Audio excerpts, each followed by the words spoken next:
and the person, and this isn't aimed at anyone in particular, any channel in particular, it's not even necessarily football YouTube, it could be anyone that does a video on YouTube.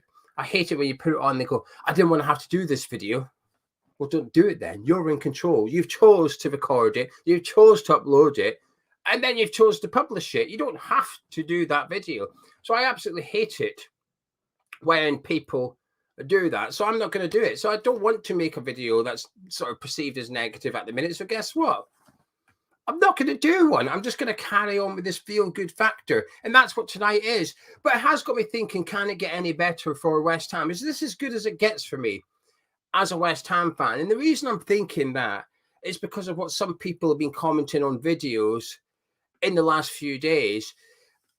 Now, I've also been thinking it's been 43 years since the last trophy. If it takes another 43 years, I might not be here. I might be, I might not. I'd be borderline sort of on the average age of passing away. So I might make it, I might not. But there's been some people commenting on the videos recently who have seen us win previous trophies. And there was one comment, and he said that he doesn't think he'll be around in 5 years' time. He said, and I've accepted that that's the last trophy I ever see West Ham win. I'm just glad I got to see it. And I thought, bloody hell. And I should feel sad. I should read that comment and think, oh, bless him. The geezer's talking about dying in 5 years' time. But actually, I felt really happy for him. I thought he's got it. He's got to witness it one more time. Because as I said to Gonzo, on my own bucket list, West Ham winning something was on there. Everything else on my bucket list, I'm in control of. I want to go see the Northern Lights. I want to go to Norway and sleep in like a treehouse, one of those treehouse holidays. I want to go to Peru. There's other things I wish to achieve that I'm in control of. But West Ham winning a trophy, there's nothing I can do about it. But it's done now. It's ticked off. However, what it did do is also give me the opportunity to tick off something else next season, because seeing West Ham play away in European football is one of my bucket list things. And I actually, I'll be honest with you, in the build up to the final, I was a bit worried of blowing it. I didn't go the first season because of COVID and the vaccines and stuff. I was unable to go. And then I wasn't able to go the second season because of money, logistics, personal life. I couldn't go. So I just had to sort of, well, I was a bit worried. I thought, oh my God, because I might not see European football again at West Ham if we don't win the Conference League. So now we've won there and we've got a next season. I'm going somewhere next year. I don't care who we get.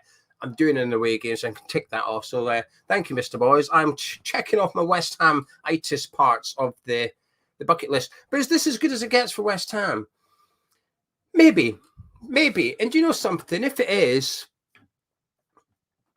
I'm sort of okay with it. I hope we win the FA Cup. The FA Cup's the one trophy I want to see us win. I want to see us win the FA Cup more than the Champions League. I've got no aspirations to win the Champions League, and I think it's because I don't believe we'll ever play in it.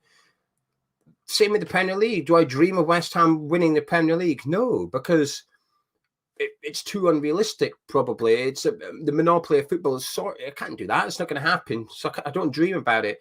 But dreaming about the West Ham winning the FA Cup's always been the one for me. So I think it possibly can get better, winning the FA Cup. Winning the Europa League, of course. I've seen there's teams that are in it next season, and you'd like to think we'd get out of the group stage, regardless of who we get. You're looking at pot 3 and pot 4, and we should be comfortable enough with that. The top 2 pots, which we're in, looks a little bit tricky, but we should get out of the group stage and we'll see what that has in store for us. But we've done it now. We've done a large part of winning competitions is mentality.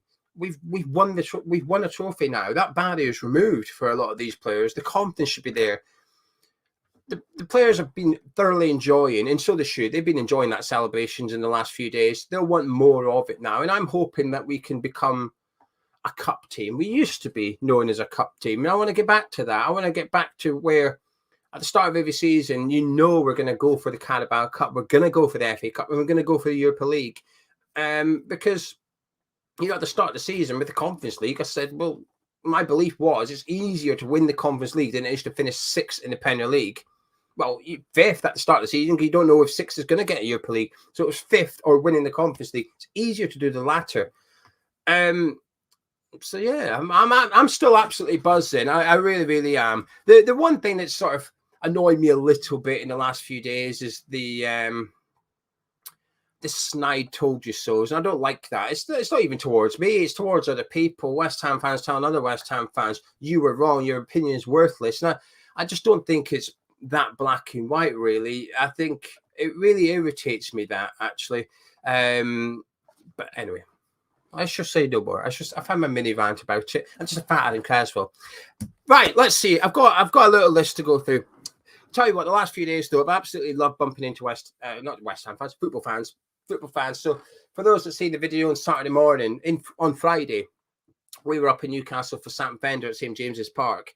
And it was like going to a bloody Newcastle match, in all honesty. It's just black and white everywhere, which I don't mind. You know something? I quite like I like Newcastle fans. I think they're a good bunch, good humour, good football people. St James's Park was black and white. Everyone was in Newcastle shirts. They've got one of their own on the stage, living out a dream, playing at St James's Park. And it felt like a build-up to Newcastle match with all the singing going on and whatever. And then Sam Fender came out and they played the Champions League music. And I stood there with a smile on my face because I thought they're just loving it. They're just enjoying life at the minute. And we're a bit like that. But as always, whenever someone pipes up with a football song, you have to pipe up with your rendition, whether it's just an Irons or whatever. And so people around us soon caught on that we're West Ham fans, and you get into conversations with them. And there's a lot of people generally buzzing for us. They really are buzzing. There's a lot of jealousy out there. They're trying to poo-poo the Conference League. Let them. Doesn't bother me. Don't really care. They'll change their opinion if their club's in it. That's what I'll say.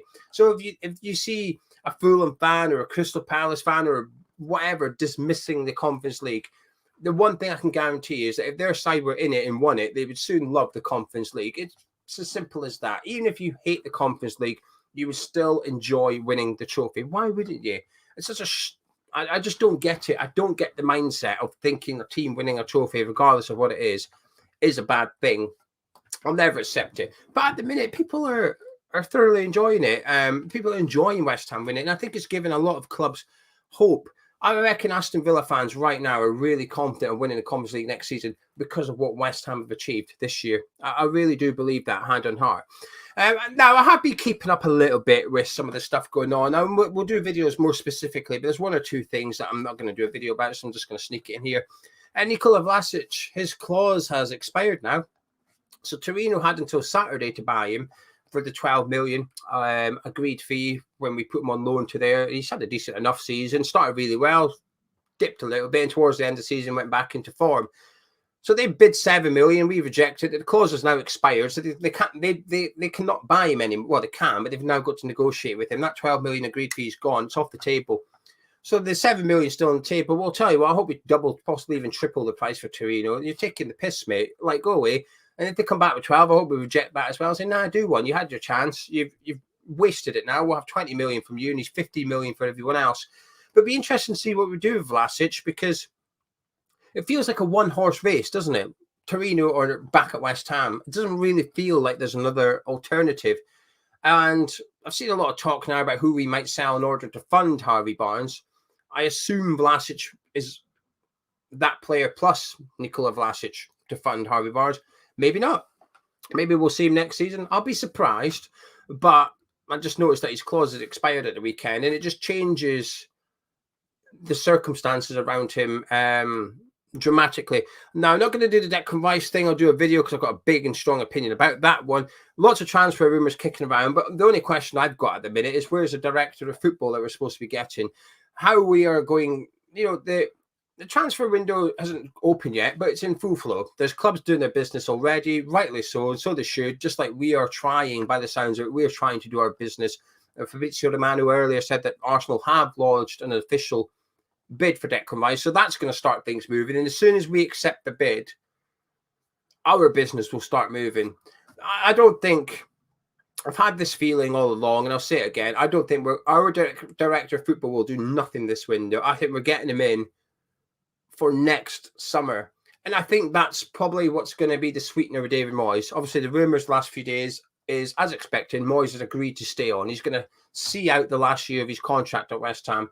I would not be shocked if the deal between Sullivan and Moyes was that West Ham recruit a director of football this summer, but he doesn't do anything until next summer. So Moyes leaves next summer at the end of his contract, and that's when the director of football starts getting involved in the transfer business. And you know something? Makes sense. I would get it.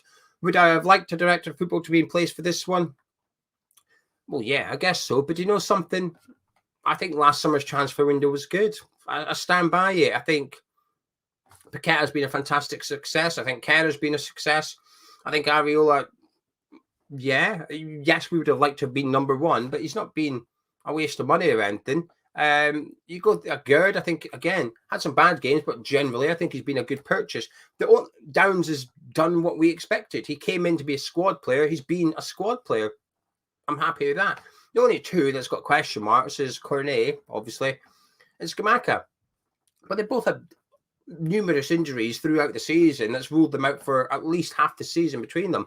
And so, yeah, I think Rob Newman did a really good job last summer. I do genuinely believe that. I think Emerson's turned out a lot better than I expected. So in terms of them spending the money this summer, I'm not against it. It's what happens next summer that's the problem, because essentially we're away to back David Moyes this summer, knowing he's only got a year left. So we're away to buy David Moyes players, knowing that David Moyes won't be here in 12 months.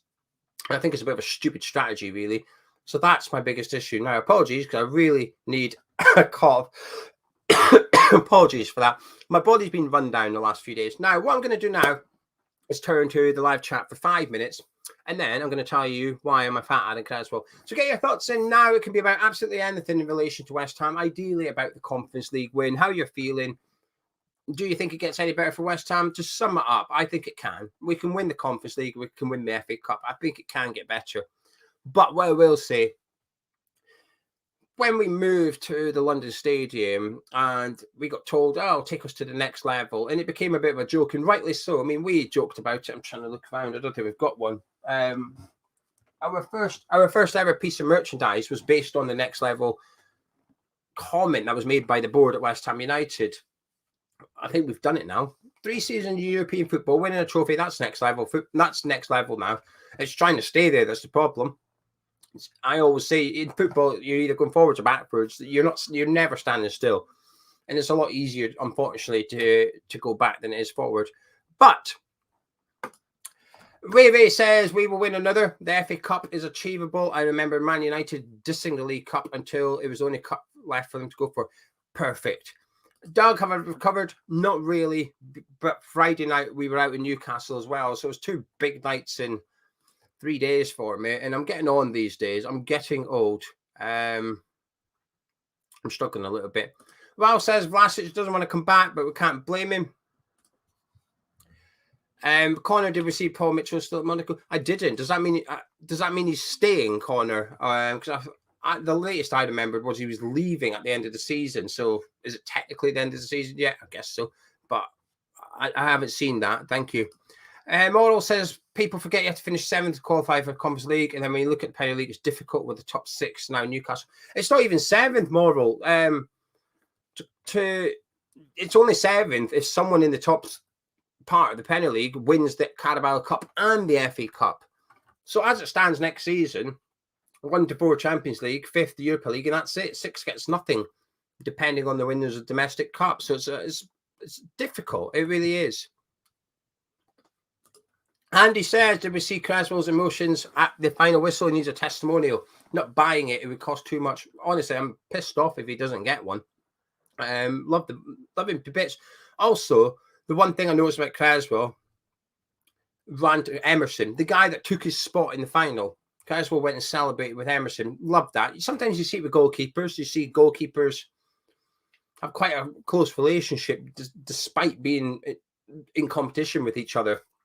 And to see Creswell run and congratulate Emerson, and I thought Emerson was arguably our man of match. Now, I haven't watched the game back yet. That's tomorrow's job.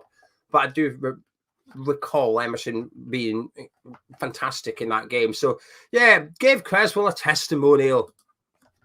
Doug says we need to get our business done early, whether it's Moyes or no Moyes. I think we can win the Europa League. Hammer Boy says Rice would stay 100%, but that nasty owner makes him nervous. Hope Rice stands up for him and says he wants to stay. I don't agree with that, but we'll cover it in another day. Fazza says we may win a better trophy, but how can you replicate the feeling of winning our first trophy in 43 years? If we win the Europa next season, I can't imagine feeling the way I did last week. What a fantastic comment. Like I said, when I was reading people's comments, someone said that. Someone said, I don't want to win a trophy every year because you lose that bit of magic. And he said there's something about winning it every now and again. 43 years is maybe a bit too long, but winning one every now and again makes it special. And I get it. I get what you're saying completely.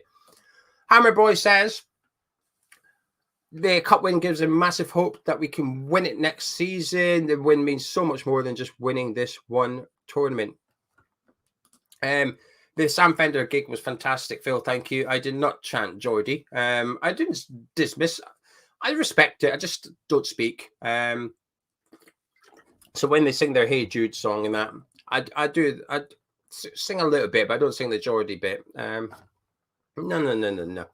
5 says, I hope it gets better next season, but I just can't see it. Moyes won't change his style of play, and I don't trust him in the transfer market to go and get a striker that can play his way. Tate says, we would rather go full for the Europa League or drop into the Conference League for better chances. Now, I agree with the second part. I think if we finish third in the group and drop down, we'd have better chances. Go for Europa League. It's unlikely we win it. Look at the teams that's in there. Liverpool for the start. There's some top European clubs. Sporting, I think, are in it next season as well. There's some real top teams in there, and that's without the Champions League clubs getting involved. But I want to go all out for it. I think the Europa League, well, saying that, I was going to say maybe the FA Cup should be, but no, I think go for the Europa League. The idea of finishing third to go on and win a lesser trophy, I don't like that. No, I know it's a hypothetical question, by the way, Tate. I know you're not saying that's what we should do, or that's what we will do. I get it. But no, Europa League for me, please. Christian says, great to catch up on Wednesday. Surely Rice won't do a sideways and go to Arsenal. I reckon it all hinges on Gundogan leaving City. Be interesting. I'd be interested to see what he does. We'll have to wait and see. Polina, he thinks Hammer Boy reckons he's class, but he doesn't think it's what we need. Wales says as long as we don't come up against Brighton, we have a good chance of going for the Europa League. Paul says now come down a bit. I'd love to Moyes to sign off and go to Celtic. Hopefully it will be replaced with a more progressive manager who bring attacking football. I'll always be grateful for him. Ultra says Europa League will be a lot harder this time round. Lots of great teams in it, especially after the teams drop down from the Champions League. Tim said, look at Man City fans when the trophy was lifted. So blasé, no magic in it. I'd hate that. I don't want to dismiss the Man City fans. I know three, right? I know 3 Man City fans. And I think they've got a fantastic fan base. I really do. I think I was surprised at the lack of reaction when Man City won the Champions League. The footage and stuff that's come through didn't look great. But I do think there's an element of the stadium being a bit crap for that Champions League final. But it was a weird one, actually. It just felt a little bit quiet. I didn't really get it, to be honest with you. Bit strange one. Adam says, I'm still over the moon that we won it, but he wants another one now. My dream has been to go to Wembley and see us win us the FA Cup. The next step is Carabao, FA Cup, or Europa League. Look, from the Three Hammers, who are close to 5,000 subscribers, by the way. So if you haven't already subscribed to the Three Hammers, please do. Once I'm finished this video, and I'll tell you why I'm fat and incredible, go on YouTube, type that in, just put in the Three Hammers, you'll find it, and do subscribe. They do good work. But anyway, Luke says a true progression with this club won't happen until the takeover. So I think I disagree with that. I actually disagree. I think we can win another trophy without a takeover. Can we finish in the top 4? No. Can we win the Europa League? Don't see why not. We would need a lot of luck, but can we win the Carabao Cup? Possibly. The FA Cup? It's probably harder than Europa League, really, because chances are you are going to come up against one of the Manchester clubs or Liverpool, but we can beat them all. Man City is the only team that I don't think we can beat, to be honest with you. We've shown this season, I think, we can win something. We've won a European trophy without a takeover, so we can still win another trophy without a takeover. It's probability, and I would suggest it's slim at the minute. But you know what's Newcastle won with their takeover? Nothing yet. I'm sure they'll win something eventually, but I don't know. I've just got the thing is, when the season kicks off in August, I will start with a lot of hope that we can win a trophy. Not expectation. That would be unfair. I had expectation for winning the Conference League, by the way. Completely different. The Conference League, you look at the teams involved, and you had to look at it and think, we should be winning this. We should have been winning the Conference League. We haven't overachieved winning the Conference League. We haven't overachieved. It's fantastic. It's unbelievable. I feel so good about it. But we haven't done a rags to riches. There's not a huge romantic story here. It's like Man City winning the Champions League. It's not that special. It's not Leicester City winning the Premier League. That was special. It's not Wigan winning the FA Cup. That was special. West Ham winning the Conference League is not, wow, no one saw that coming. We probably had the best squad. We had the biggest transfer budget, the most expensive players. We should be expecting to win it, and we did win it. Fantastic. But next season, I don't have that expectation. Carabao Cup, FA Cup, Europa League, no, we shouldn't be expected to win it. Man City, Man United, Liverpool, Arsenal, Chelsea, they're expected to win domestic cups. The Europa League, Liverpool, they'll be favourites by a country mile. Liverpool will be. They're expected to win it. But I'll have hope. I'll have hope we can win something. We've done it now. The manager's got a winner's medal around his neck. Hopefully he wants another one. I don't see why he wouldn't. We spoke about him potentially leaving this summer to go out on a high. Well, if he's going out next summer, you want to go out on a high, you're going to have to go do it again with something else. And so that's my thoughts anyway, look. Like one or two more and then I'm going to disappear. Will says not particularly looking forward to Moyes' football next season. If he stayed, he has to change things up, let our attacking players attack and help the striker. Hammer Boy says it depends on how the current owner acts rather than a potential takeover. What a fantastic comment that one is. Don't forget, says Chris C, our Europa run earned us over 1.5 times winning the Conference League. No way a team risks dropping down. Perfect comment as well. Conference League's not worth that much money all in. And I know you'll see what we've won, but what you don't see is the expenses associated to it as well. You know, the club, the hotels aren't free, the planes aren't free, etc., etc. No, we still yielded a big profit, but there we go. Mark says, listed to Gonzo yesterday about Antonio leaving. Who do you think would be an ideal replacement? We'll cover that in the transfer rumour videos and stuff. We've got lots to talk about. Anyway, I'm going to finish up with a little story from Newcastle. So we went to Sam Fender, had a banging night, unbelievable gig. And then we went out at Newcastle after. And this woman said to me, "You look like Danny Dyer." And I was like, "What?" So anyway, Bears thought it was hilarious. I'm stood there. I'm not even offended. I'm just confused. I'm like, I don't look like Danny Dyer at all. But the fact that she didn't even know I supported West Ham, we were just at the bar. It was quite uncanny. So anyway, we laughed it off and away we went. We went for a piss. Now, once you've had a drink, you start rambling, don't you? So I was like, "Who's Danny Dyer? What's she on?" He's 10, 15 years older than me, thank you very much. So we're having a piss and this bloke was piping up. And then Bear said, "Hey, do you think he looks like Danny Dyer?" Some woman just said he does. So he's looking at me, at my face, just to be clear. Now, I can't recall if Bez told him we supported West Ham. Bez must have mentioned that we're West Ham fans. But the bloke just looks at me and goes, "Nah, you don't look like Danny Dyer. You look like a fat Aaron Cresswell." The worst thing is, I'm not even that offended. Cresswell is a handsome bugger, right? So I'm taking that as a compliment. But I just think he could have used perhaps a lesser harsh word, maybe chubby, flumpy, something like that. I would have been all right. A chunky Aaron Cresswell, I'd have been fine with that. A fat Aaron Cresswell. Anyway, so that's my new nickname from now on. I am now just a fat Aaron Cresswell. But I'll tell you what I do have. Well, I don't really. A European trophy. So I don't mind. Who's the real winner around here? If you've enjoyed this video or even just Aaron Cresswell's story, please do drop a like on it. Subscribe to Hammers Chat, but also subscribe if you haven't already done so to the Three Hammers. Get off here right now and search on YouTube, the Three Hammers. Subscribe. Job done. Sorted. I'll catch up with you tomorrow.